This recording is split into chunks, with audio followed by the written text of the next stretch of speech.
కేవలం బండి సంజయ్ మీద కోపంతోటో లేకపోతే భారతీయ జనతా పార్టీని ఇరుకున పెడదామని బీఆర్ఎస్ పార్టీ మొదటి నుంచి ఈ ఒక్క కేసు మీద ఇంత యాక్టివ్గా ఉందని చెప్పేసి విమర్శలు వస్తున్నాయి.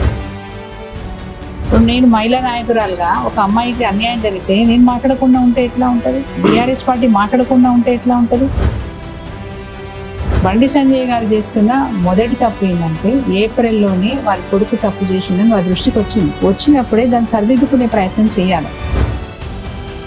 కొంతమంది ఏందో 15 సంవత్సరాలు అని చెప్పేసి ఒకసారి 17 సంవత్సరాలు అని ఒకసారి. నేను బండి భగీరథ్ కూడా చాలా డేర్గా స్టేట్మెంట్ ఇచ్చాను, 2 రోజుల్లో నేను సహకరిస్తా పూర్తి ఆధారాలతో సహా.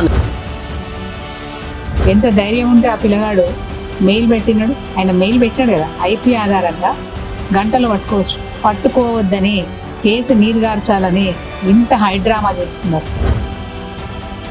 పోలీసు వ్యవస్థకు చైతన్యత లేదు, పని చేత కావట్లేదు, చేయలేకపోతున్నారు, ఒక పిల్లాన్ని పట్టుకోలేకపోతున్నారు అంటే